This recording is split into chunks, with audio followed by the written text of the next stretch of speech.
പരിശുദ്ധാത്മാവേ എന്നിൽ വന്നു നിറയണമേ. പരിശുദ്ധാത്മാവേ കൃപ ചൊരിയണമേ. പരിശുദ്ധാത്മാവേ ശക്തി പകരണമേ. പരിശുദ്ധാത്മാവേ കൃപ ചൊരിയണമേ. പരിശുദ്ധാത്മാവേ ശക്തി പകരണമേ. ദിവ്യകാരുണ്യത്തിൽ എഴുന്നള്ളിയിരിക്കുന്ന സർവശക്തനായ ദൈവത്തെ കണ്ടുകൊണ്ട് നമുക്ക് ആരാധിച്ച് സ്തുതിച്ച് മഹത്വപ്പെടുത്താം. ഹല്ലേലൂയ. യേശുവേ ആരാധന ആരാധന ആരാധന ആരാധന.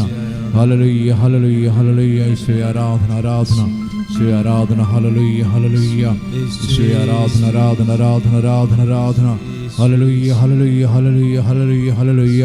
യേശുവേ ആരാധന ആരാധന ആരാധന ആരാധന. Hallelujah hallelujah hallelujah hallelujah. യേശുവേ ആരാധന ആരാധന ആരാധന ആരാധന ആരാധന. Hallelujah hallelujah hallelujah hallelujah. യേശുവേ ആരാധന ആരാധന. Hallelujah hallelujah. യേശുവേ ആരാധന ആരാധന. Hallelujah hallelujah hallelujah. യേശുവേ ആരാധന ആരാധന ആരാധന. Hallelujah hallelujah. യേശുവേ ആരാധന യേശുവേ ആരാധന. Hallelujah hallelujah hallelujah hallelujah. സകല വിശുദ്ധരോടും മാലാഖമാരോടും ഒന്ന് ചേർന്ന് സ്വർഗീയ വൃന്ദങ്ങളോട് ചേർന്ന് നമുക്ക് ത്രിയേക ദൈവത്തിന് ആരാധനയും സ്തുതിയും മഹത്വവും സമർപ്പിക്കാം. പരിശുദ്ധ പരമ ദിവ്യകാരുണ്യനാഥനായ ഈശോയ്ക്ക്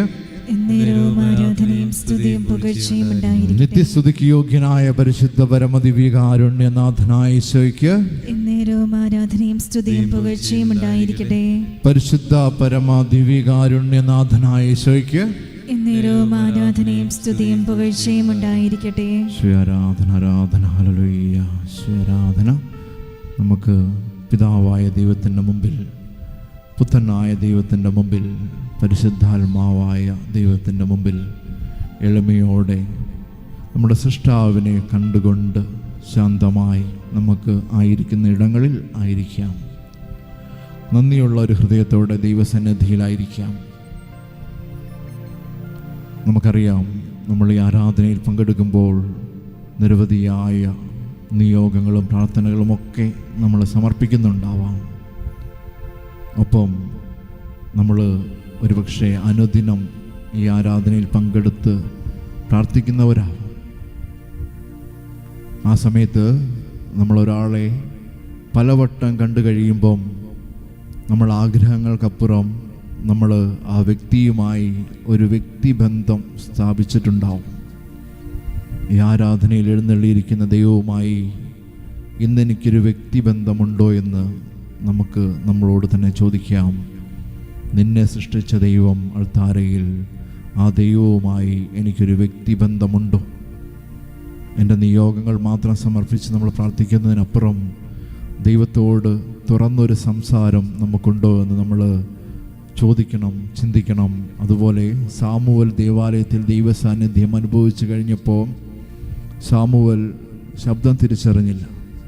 അപ്പം ഏലി പറഞ്ഞു കൊടുത്തു, ഇപ്രകാരം നീ പറയുക, കർത്താവേ അങ്ങയുടെ ദാസൻ ശ്രവിക്കുന്നു, അരുളി ചെയ്താലും.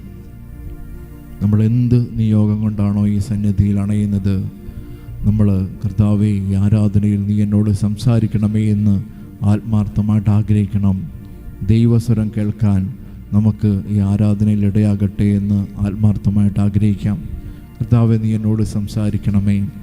പലവിധ വേദനകളിലൂടെ കടന്നു പോകുന്ന മക്കളുണ്ട്, രോഗാവസ്ഥയിൽ കഴിയുന്നവരുണ്ട്. കർത്താവേ മുന്നോട്ടിനി എന്ത് എന്ന് ചിന്തിക്കുന്ന അവസ്ഥയിൽ കഴിയുന്നവരുണ്ട്. കർത്താവേ ഞങ്ങളോട് സംസാരിക്കണമേ, വചനത്തിലൂടെ ഞങ്ങളോട് സംസാരിക്കണമേ. നിൻ്റെ സ്വരം കേൾക്കാൻ ഞങ്ങളുടെ ആത്മാവിനെയും ശരീരത്തെയും ഒരുക്കണമേ എന്ന് നമുക്ക് താഴ്മയോടെ ദൈവസന്നിധിയിൽ പ്രാർത്ഥനയിലായിരിക്കാം. നമുക്കറിയാം, വിശുദ്ധ ലൂക്ക ഒരു ഗ്രീക്കുകാരനായിരുന്നു. വിജാതീയനായ ഒരു മനുഷ്യനെ ദൈവമുയർത്തി തൻ്റെ 4 സുവിശേഷങ്ങളിൽ ഒന്നെഴുതി ലോകത്തിന് രക്ഷയുടെ അടയാളത്തെ കാണിച്ചു കൊടുക്കുവാൻ ദൈവം ഉപയോഗിച്ചു. നമ്മളിലൂടെ എല്ലാം ദൈവം ആഗ്രഹിക്കുന്നതും ഒരുപക്ഷെ അതുതന്നെയാണ്, ദൈവരാജ്യത്തിന് വേണ്ടി സുവിശേഷ പ്രഘോഷണം. നമ്മൾ ആത്മാർത്ഥമായിട്ട് ആഗ്രഹിച്ച് പ്രാർത്ഥിക്കണം. കർത്താവേ, നമ്മൾ കരുണയുടെ ഈ ശുശ്രൂഷ നമ്മൾ ചെയ്യുമ്പോഴും നമ്മൾ പ്രാർത്ഥിക്കുന്നത് ലോകം മുഴുവൻ്റെയും മേൽ കരുണയായിരിക്കണമേ എന്നാണ്. നമുക്കറിയാം, അനേകം മക്കൾ പല രാജ്യത്തിരുന്ന് ഈ ശുശ്രൂഷയിൽ പങ്കെടുക്കുന്നുണ്ട്. അവരുടെ എല്ലാവരുടെയും പ്രാർത്ഥന ഈ ലോകം മുഴുവൻ്റെയും മേൽ കരുണ വർഷിക്കപ്പെടുവാൻ വേണ്ടിയാണ്. ആ ഒരു ബോധ്യം നമുക്കെന്നും ഉണ്ടാവണം. നമ്മുടെ വ്യക്തിപരമായ പ്രാർത്ഥനകൾ സമർപ്പിക്കുന്നതിനോടൊപ്പം ഈ ഒരു ചിന്ത നമ്മുടെ മനസ്സിലുണ്ടാവണം. കർത്താവേ, ലോകത്ത് നിന്നെ അറിയാത്ത മക്കളുണ്ട്. നിന്നെക്കുറിച്ച് കേട്ടുകേൾവി പോലുമില്ലാത്ത അനേകം മക്കൾ ഇന്ന് ലോകത്തിൻ്റെ ഫലഭാഗത്തുണ്ട്. കർത്താവേ, അവരുടെ എല്ലാം മേൽ പാപമേത്, തിന്മയേത്, നന്മയേതെന്നറിയാത്ത ജീവിക്കുന്ന മക്കളുണ്ട്. അവർക്കെല്ലാം കരുണ വർഷിക്കണം. അവർക്ക് നിന്നെ തിരിച്ചറിയുവാൻ ഇടയാകണമേ എന്ന് നമുക്ക് ആത്മാർത്ഥമായിട്ട് ഈ ആരാധനയിൽ, ഈ കരുണയുടെ തിരുമണിക്കൂറിൽ ആ മക്കൾക്ക് വേണ്ടിയൊക്കെ പ്രാർത്ഥിക്കാം. ഇവിടെ സുവിശേഷം എന്ന് പറയുന്നത്, സുവിശേഷ പ്രഘോഷണത്തിൽ നമ്മൾ എടുക്കേണ്ട ചില നിലപാടുകളാണ്.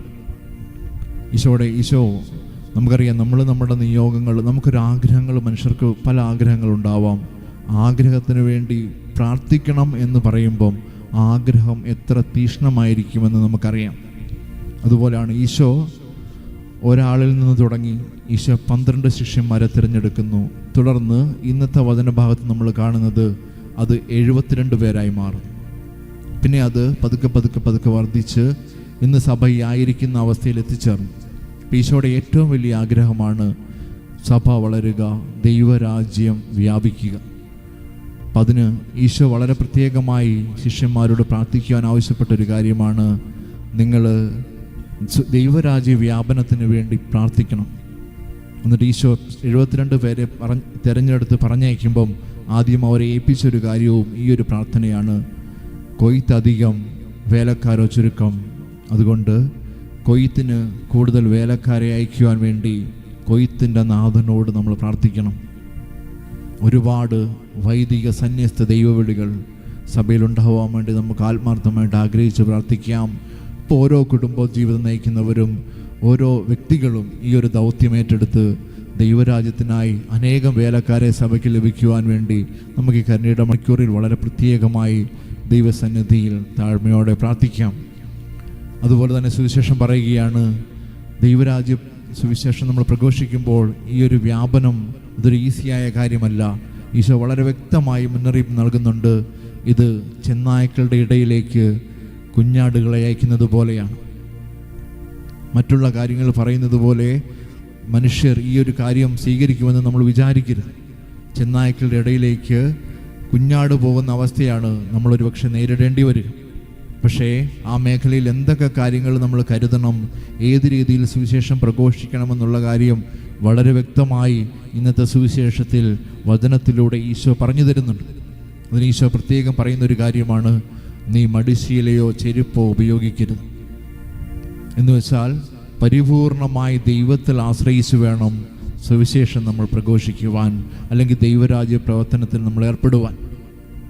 ഇത് നമ്മുടെ കഴിവോ സാമർഥ്യമോ അല്ല, പൂർണ്ണമായും ദൈവത്തിൻ്റെ ഇടപെടലാണ് ദൈവരാജ്യം വ്യാപിക്കുക എന്നുള്ളത്.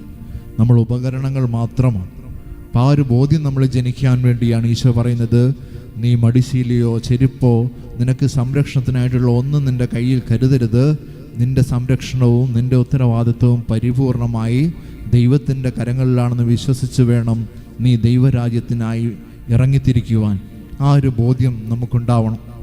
തുടർന്ന് ഈശോ പറയുകയാണ്, നീ വഴിയിൽ വെച്ച് ആരെയും കണ്ടാൽ അഭിസംബോധന ചെയ്യരുത്. നീ ഒരു ഭവനത്തെ ലക്ഷ്യം വെച്ചാണ് നീ പോകുന്നതെങ്കിൽ, നിനക്കൊരു ലക്ഷ്യമുണ്ടെങ്കിൽ ആ ലക്ഷ്യമായിരിക്കണം നിൻ്റെ ഫോക്കസ്. വഴിതെറ്റിക്കുന്ന പല ചിന്തകളും പല കാര്യങ്ങളും നിൻ്റെ ജീവിതത്തിൽ സംഭവിക്കാം, അതൊന്നും നിന്നെ ബാധിക്കാതിരിക്കട്ടെ. ഈശോ പറയുകയാണ്, നീ വഴിയിൽ വെച്ച് കണ്ടതിലൊന്നും ഇടപെടരുത്. നീ ഫോക്കസ്ഡ് ആയിരിക്കണം. നീ ഒരു കാര്യത്തിന് വേണ്ടി വേണം നിലകൊള്ളാൻ. എല്ലാ കാര്യങ്ങളിലും തലയിടരുതെന്നാണ് ഈശോ നമുക്ക് നൽകുന്ന ഒരു മുന്നറിയിപ്പ്. നിങ്ങൾ ആ ഒരു ദൗത്യത്തോടു കൂടി ഒരു ഭവനത്തിൽ സുവിശേഷം ദൈവരാജ്യ പ്രവർത്തനത്തിനായി നമ്മൾ ചെല്ലുമ്പോൾ അവിടെ നമ്മൾ ആദ്യം ചെയ്യേണ്ടത് അവർക്ക് സമാധാനം ആശംസിക്കണം. ഇപ്പം നമുക്കറിയാം, ആ ഭവനത്തിൽ സമാധാനത്തിൻ്റെ പുത്രനുണ്ടെങ്കിൽ ആ സമാധാനം അവരിൽ കുടികൊള്ളും, അല്ലെങ്കിൽ അത് നിന്നിലേക്ക് തന്നെ തിരിച്ചു പോരും. നമുക്കറിയാം, എല്ലാവരും എല്ലാ രീതിയിലും സുവിശേഷം സ്വീകരിക്കുമെന്ന് നമുക്ക് പ്രതീക്ഷിക്കാൻ പറ്റില്ല. പലരുടെയും പ്രതികരണം പലതാണ്. അപ്പം അതുകൊണ്ട് നമ്മുടെ ദൗത്യം സുവിശേഷം പ്രഘോഷിക്കുക എന്നുള്ളതാണ്. അതുകൊണ്ടാണ് മർക്കോസിൻ്റെ സുവിശേഷം 16-ാം അധ്യായം 15-ാം തിരുവചനത്തിൽ, നിങ്ങൾ ലോകത്തിലുള്ള എല്ലാ സൃഷ്ടികളോടും പോയി സുവിശേഷം പ്രഘോഷിക്കുക എന്ന് ഈശോ പറഞ്ഞത്.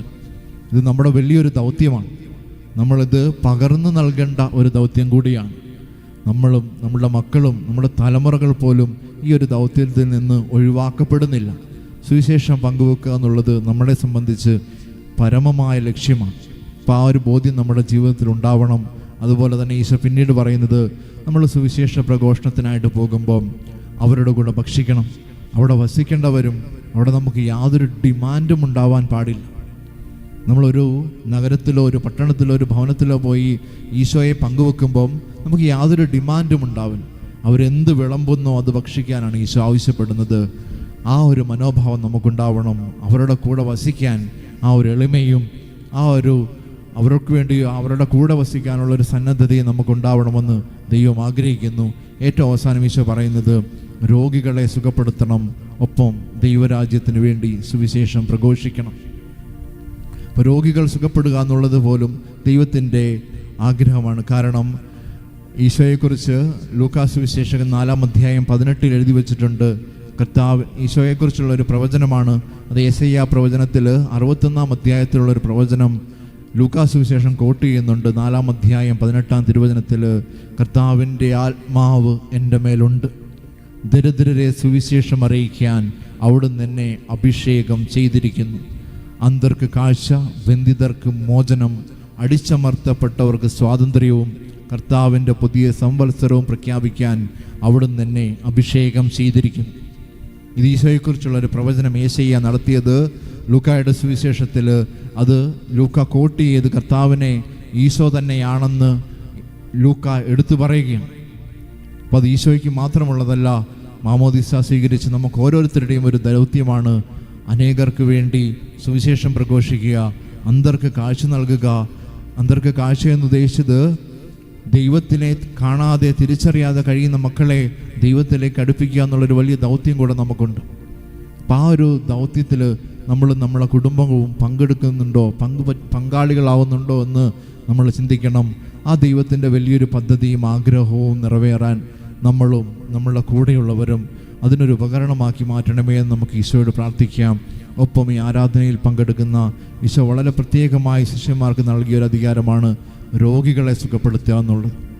നമുക്കറിയാം, ഈ ആലയത്തിൽ തന്നെ ഒരുപാട് നിയോഗങ്ങൾ രോഗികൾക്കായി സമർപ്പിക്കപ്പെടുന്നുണ്ട്. അനേക രോഗികളുടെ നിയോഗങ്ങൾ സമർപ്പിക്കപ്പെടുന്നുണ്ട്. ഈ കരുണയുടെ മണിക്കൂറിൽ ദൈവത്തിൻ്റെ കരുണ ആ മക്കളുടെ ജീവിതങ്ങളിലേക്ക് ഒഴുകിയിറങ്ങാൻ വേണ്ടി നമുക്ക് ആത്മാർത്ഥമായിട്ട് ആഗ്രഹിച്ച് പ്രാർത്ഥിക്കാം. കർത്താവേ, അവരായിരിക്കുന്ന അവസ്ഥയിൽ അവരെ നീ തൊട്ട് സുഖപ്പെടുത്തണമേ എന്ന് നമുക്ക് പ്രാർത്ഥിക്കാം. നമ്മൾ ദിവ്യകാരുണ്യ ആശീർവാദത്തിനായിട്ട് ഒരുങ്ങുമ്പോൾ നമുക്ക് വിശുദ്ധ ലൂക്കായുടെ മധ്യസ്ഥം തേടി പ്രാർത്ഥിക്കാം. വിജാതീയനായ ഒരു മനുഷ്യനെ ദൈവം തിരഞ്ഞെടുത്ത് ഒരു സുവിശേഷത്തിലൂടെ, സമരിയക്കാരൻ്റെ ഉപമയിലൂടെയും ധൂർത്തപുത്രൻ്റെ ഉപമയിലൂടെയുമൊക്കെ ദൈവത്തിൻ്റെ കരുണയെ ലോകത്തോട് പ്രഘോഷിക്കുവാൻ ഒരു മനുഷ്യനെ ദൈവം ഉപയോഗിച്ചതുപോലെ നമ്മുടെ ജീവിതങ്ങളും അനേകർക്ക് കരുണയുടെ അനുഭവമായി മാറുവാൻ ആത്മാർത്ഥമായിട്ട് ആഗ്രഹിച്ച് നമുക്ക് ദിവ്യകാരുണ്യ ആശീർവാദം സ്വീകരിക്കാം.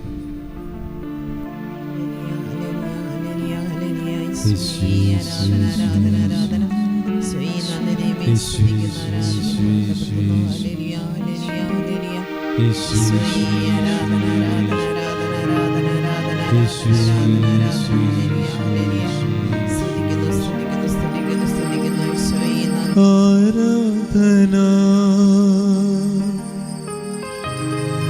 ആരാധന ആരാധന യേശുനാഥ, പരിശുദ്ധ പരമമാ ദിവ്യകാരുണ്യമേ, എന്നുമെന്നും അങ്ങേയ്ക്കാരാധന,